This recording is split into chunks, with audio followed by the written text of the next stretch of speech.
Hey guys, well, I'm sure hoping this works. It's a little different since I'm not with you here today, but I kind of thought if I made a video, you guys could watch me take notes and you could hear me talk about stuff. And then when you need to get caught up, you can maybe press pause and then, we can just get the lesson done anyway.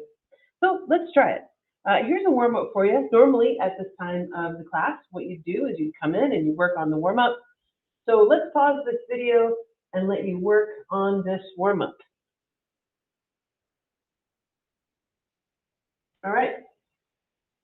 So now you're back. Yay, I hope so. Let's go through this warm up. On your warm up sheet, maybe you put a happy face, maybe you put a star. I don't know, like we normally do in class. But let's go through this. So what we're looking at is a figure. It has two cross lines. And it looks like we're looking for another name for line BD. That's a line up top. And line BD is right here. It's this one that has BD on it. So we can pick up any 2 points from that line and drop it down as another name for BD. So let's call it AB. As long as we've got 2 points on that line and we indicate it with a line on top so that we know that you know that it's a line, then you're good. What is another name for segment EG? So when we're dealing with a line, we don't have to be super careful. We can pick up any 2 points in any order and just plop them back down with a line on top. But when we're talking about a segment, we're talking about a very specific distance. Specifically, the distance between point E and point G. So just that bit right there. So we cannot call this segment SG because it's not the same distance. We can only reverse those letters. We could call this GE and put a segment on top, and that is the only other name for that distance because segments have a specific distance and we have to reflect that distance even when we rename it. We can pick up segments with an endpoint of B, though. We can name a few of those. Here's a segment that has an endpoint of B, A, and AB has an endpoint of B. There is a segment between A and B. There's also a segment between B and C. We could also put, BD. That'll all work. Those are all possible. I gave you 3, you only needed 2. And then a pair of opposite rays. Remember, rays that are opposite go in exactly opposite directions. So this ray here is opposite that ray there. So we could say CA and CD and be sure that we put our rays going the correct direction. They are saying we start at C and go out through A, and then we start at C and go out through D, and those are a pair of opposite rays. You could also say CE and CH. There's a lot of choices here.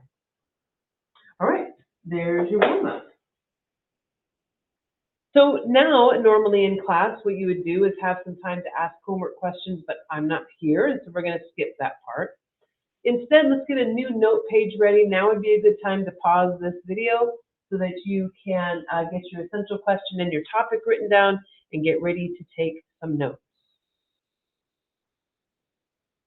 All right, so here we go. Your essential question today: what angle pairs are created when you cut 2 lines with a transversal? Your topic: identifying special angle pairs. Make sure that topic makes it into the table of contents of your notebook, and let's get started. So far, we've been talking about all kinds of stuff. We've been talking about geometry vocabulary. We did a little bit of algebra. We ranged into some logic. We talked about inductive reasoning, deductive reasoning. We started writing some proofs.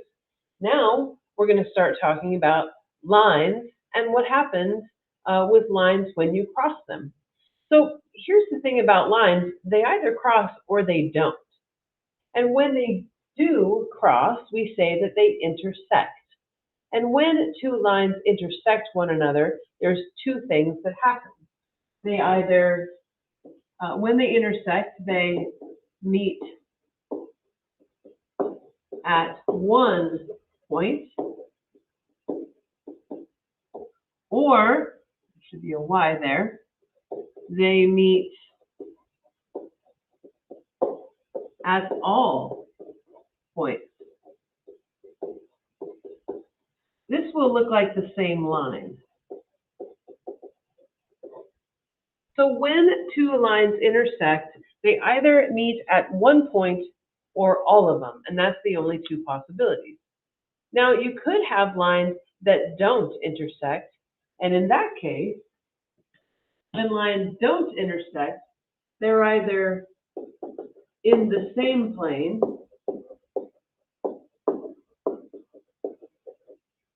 or not in the same plane.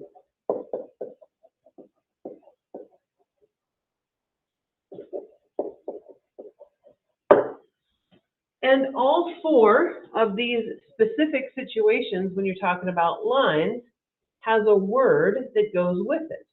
So when lines intersect, they meet at one point. That's one thing. When lines intersect and they meet at all points, that's another thing. When lines don't intersect and they're in the same plane, that's one word, a definition. And then when they don't intersect and they're not in the same plane, then that's another word. And these are those four words. We've got parallel lines, which you're probably familiar with. You've got skew lines, you've got intersecting lines, and you have coincident lines. And each of these four definitions reflects whether or not lines cross, and if they don't, what's happening, and if they do, what's happening. So let's start with when lines don't intersect. There are two possibilities. One is parallel, and the other is skew. And so these are non-intersecting. These are also non-intersecting. And you probably already know that about parallel lines. But what's really important about parallel lines is not only that they don't meet, which is probably what you already know about them. Parallel lines are lines that never intersect. But they have to stay in the same plane. So parallel lines are lines in the same plane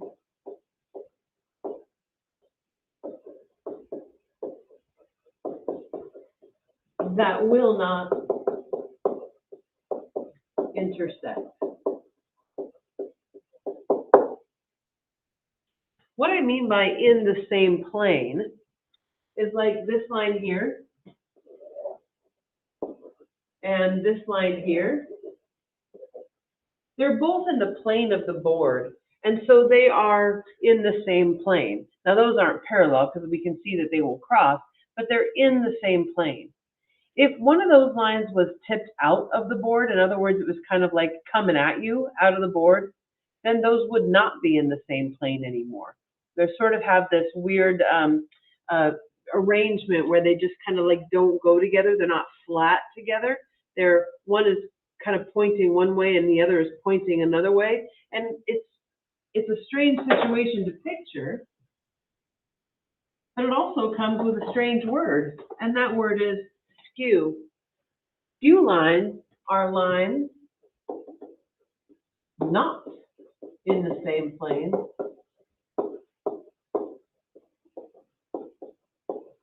that will not intersect.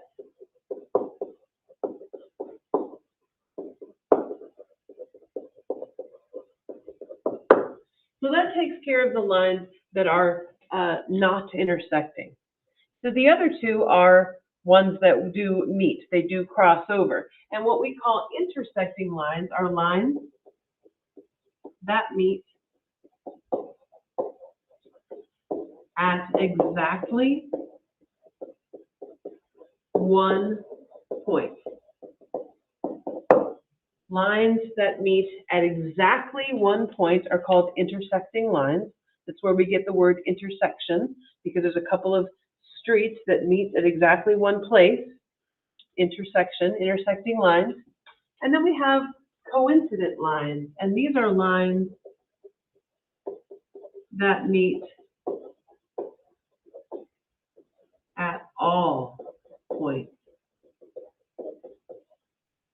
those are essentially two lines that are just right on top of each other. So the first two, parallel lines and skew lines, they don't meet. One is in the same plane, that's parallel. The other is not in the same plane, that's skew. The other two are lines that do meet. And there's only two situations. There's when they meet at exactly one point, that's intersecting, and when they meet at all points, that's coincident. And these are the words that we're going to be using to describe these situations as we move forward. Now might be a great time to pause the video so you can catch up on your notes.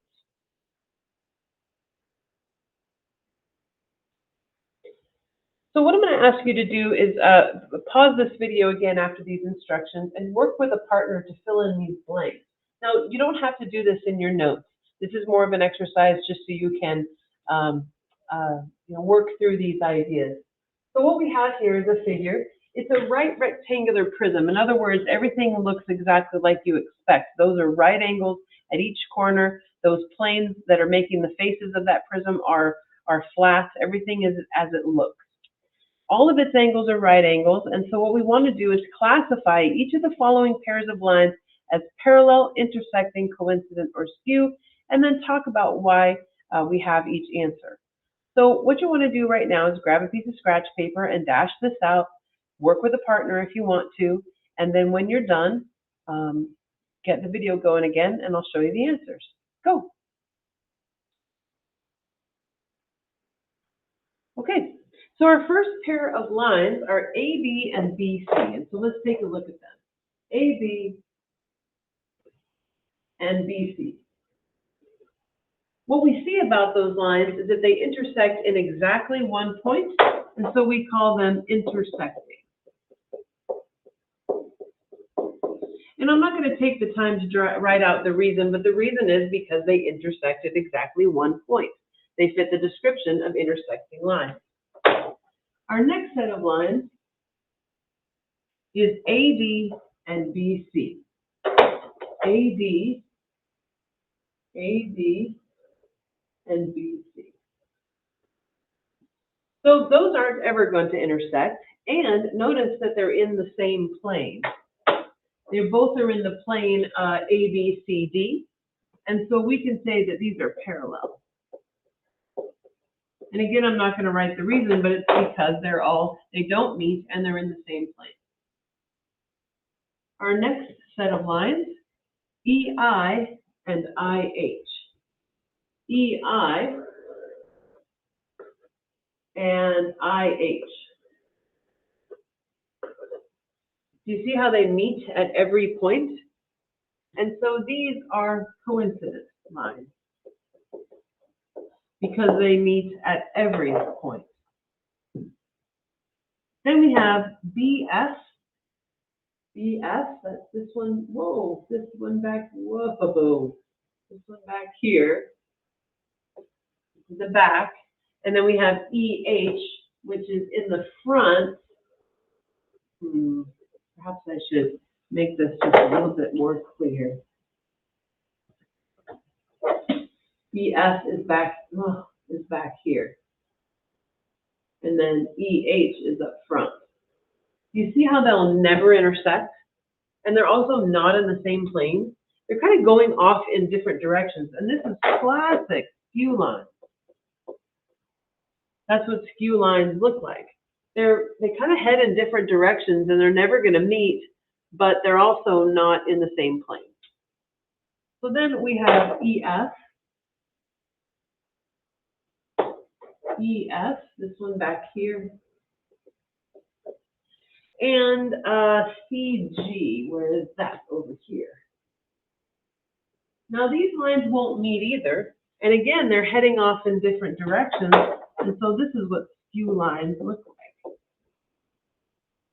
Now this last one is probably going to make you mad.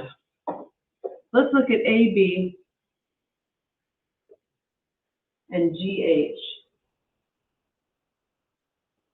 You might say they're skew lines because they're clearly never going to meet, but they're actually parallel.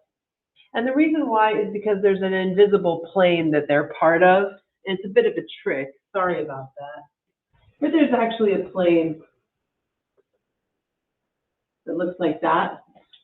Notice how those two lines are not kind of heading off in different directions. They have the same slope. They kind of head the same direction. That's what parallel lines look like. They're not going to be skew unless they're heading in different directions. So these are actually parallel. And that one was a little tricky, so don't get mad at yourself for not getting it. All righty, let's move forward.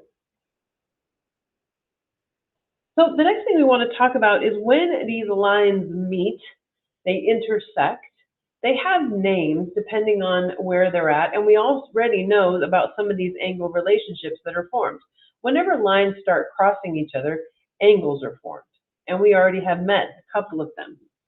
First of all, let's talk about what a transversal is. Whenever you take two lines, and in this case, two parallel lines, see these lines don't have to be parallel. In this case, they are. That's what those markings mean. Whenever you take those lines and you cross them with a third line, that third line is called a transversal. A transversal is a line that intersects two other lines. A line that intersects two other lines is a transversal.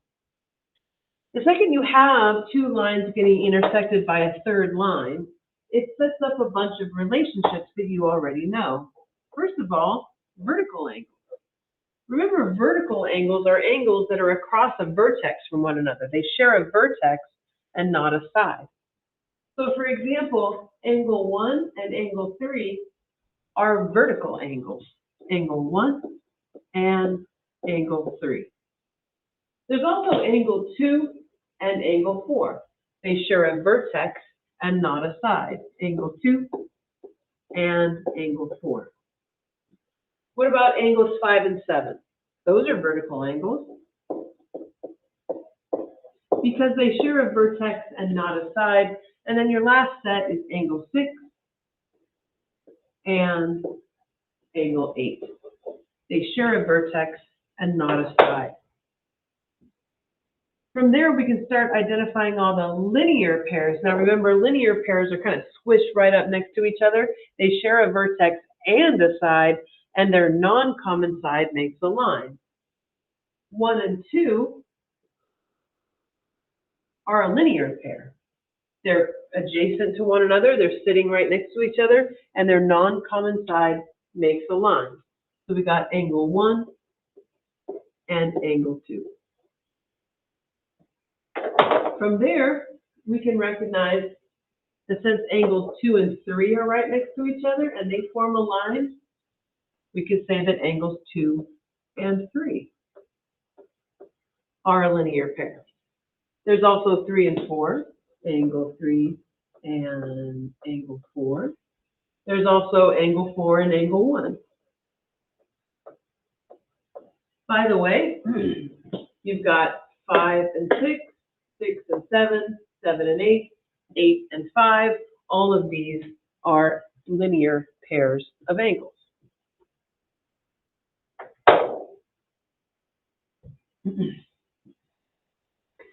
So what I'm going to ask you to do, now that we know that when you cross lines, you get all these different angles, we already know about linear pairs and vertical angles. And so now we're going to discuss what other types of angles are created. So what I'm going to ask you to do for a little bit is to do a little research. You can, do this by yourself, or you can do it in a partnership. It's fine. It's just a little exploration. I'm going to ask you to either get out your phone or your Chromebook and look up the following words. Look up corresponding, consecutive, alternate, interior, and exterior. When you write that up, when you look those up, you should try to write down the definition in your own words, but on scratch paper. Because right after you're done looking this stuff up, we're going to actually give you the formal definitions of these words. So, just whip out your phone and look these words up.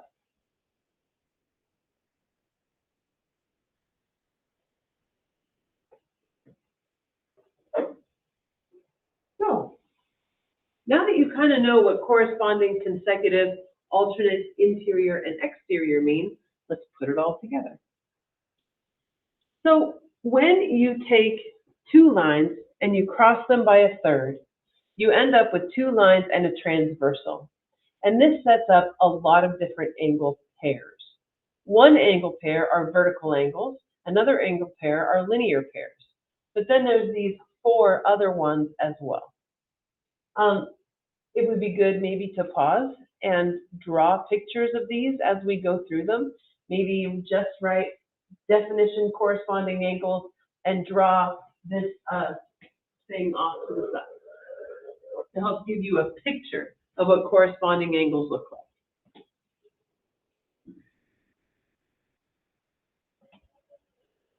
Here's the definition of corresponding angles. Corresponding angles are angles formed by two lines and a transversal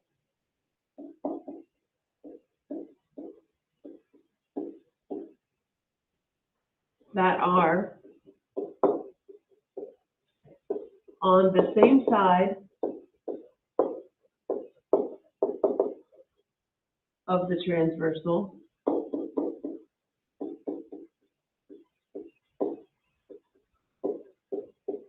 and similarly arranged. Angles formed by two lines and a transversal that are on the same side of the transversal and similarly arranged. What that means, like angles 2 and 6, notice that they're on the same side or the right side of that transversal. They're similarly arranged above the other two lines. This angle here and that angle there are also corresponding angles because they're on the same side of the transversal and they're similarly arranged below the other two lines. That's what corresponding angles are. They're on the same side of the transversal and they're similarly arranged according to those other two lines. Now that is different from consecutive angles. Consecutive angles are angles formed by two lines and a transversal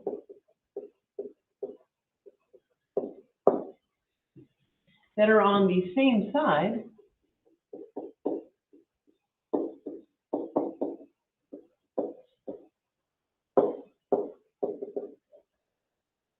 of the transversal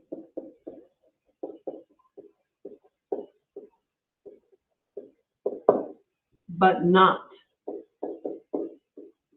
similarly arranged. Whew. Pause when you need to. That's a lot. When you're looking at angles 3 and 5 in this figure here, this one, notice that they are also on the same side of the transversal as each other. They're both to the left of the transversal. But one is below the other two lines and one is above. They're kind of inside those lines. That's classic consecutive angles. There's one other set of consecutive angles, this one and that one.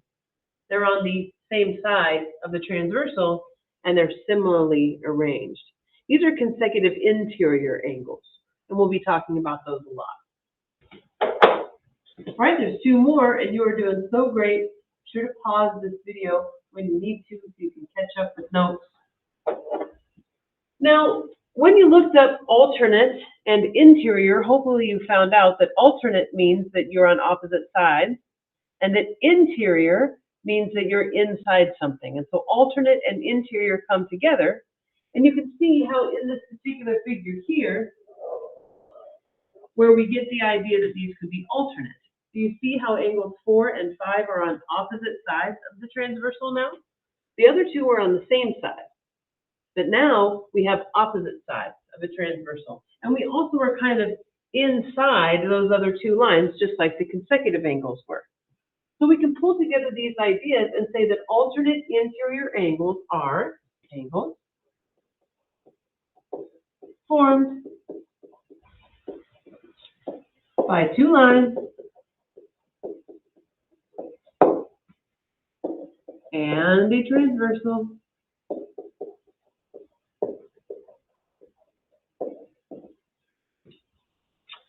that are on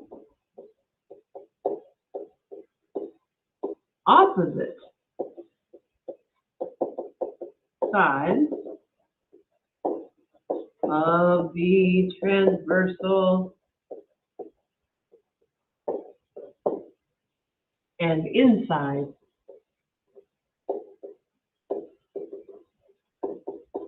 the other line.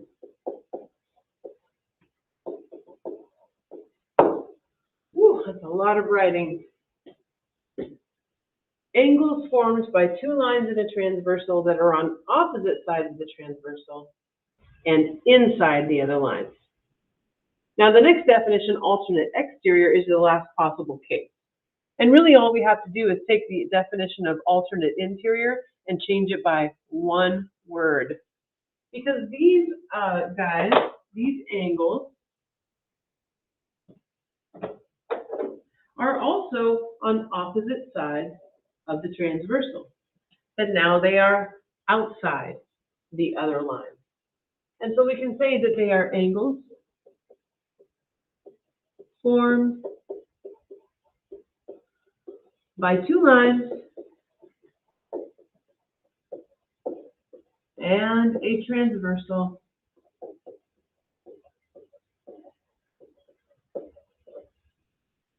that are on opposite sides of the transversal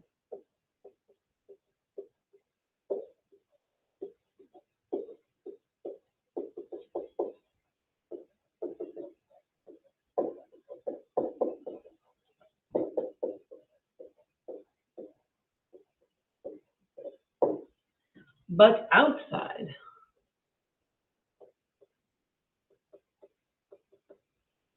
the other line.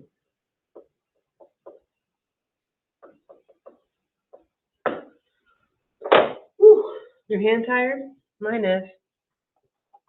So basically, when you take two lines and you cross them with a third, you get all kinds of angle pairs. You get alternate interiors, you get alternate exteriors. You get consecutive angles, you get corresponding angles, you get linear pairs, and you get vertical angles. Lots and lots of things.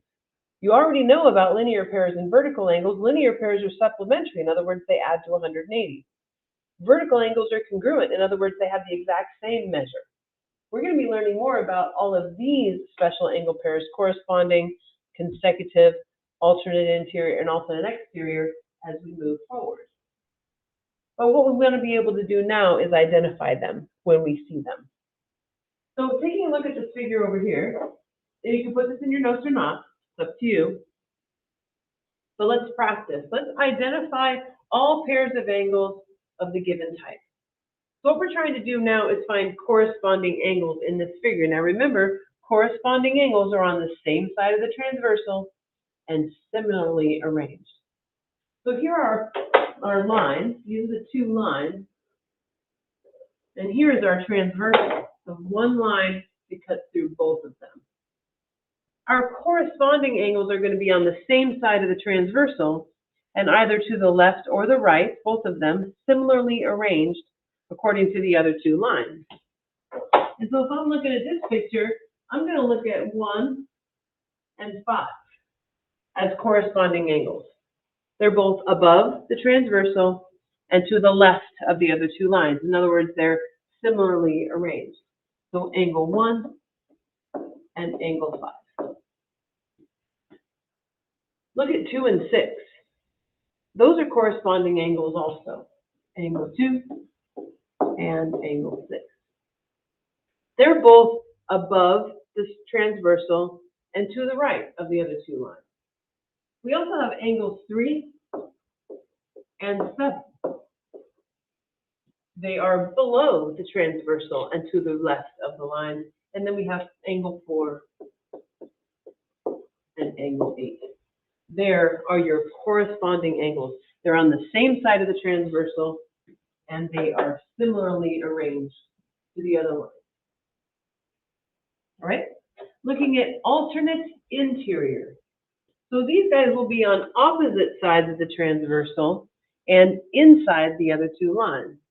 So take a look at 2 and 7. Do you see how they're on opposite sides of the transversal and they're inside, quote unquote, the other two lines?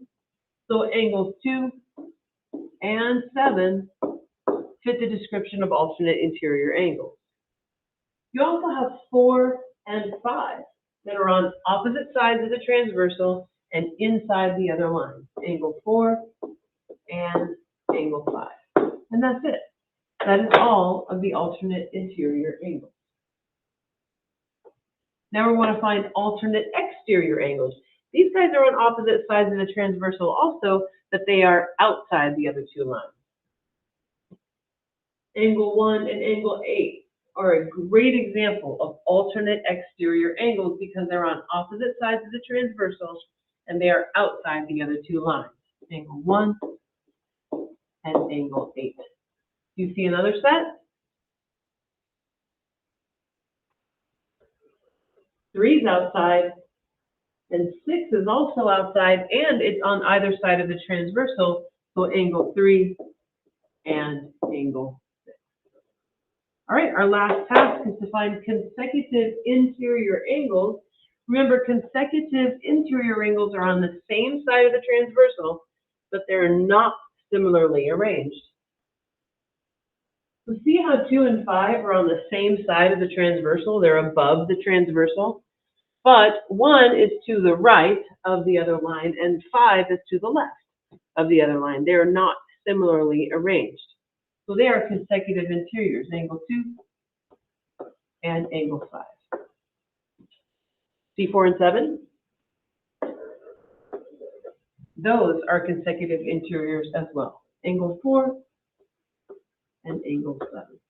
So that is how you can recognize them when you see them. That's what they look like. And all of these angle pairs, depending on their relationship, have a specific name. Okay? Last thing. Let's take a look at number 3.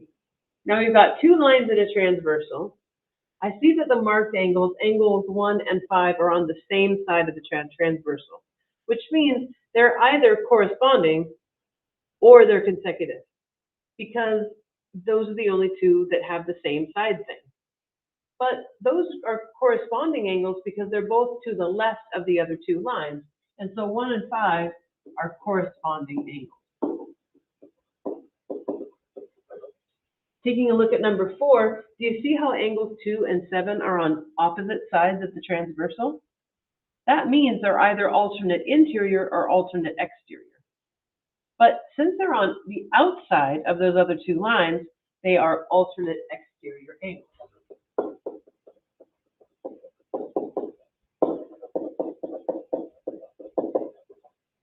Last one. 5 and 4 are on opposite sides of the transversal, and they are inside the other 2 lines. And so they are alternate interior angles.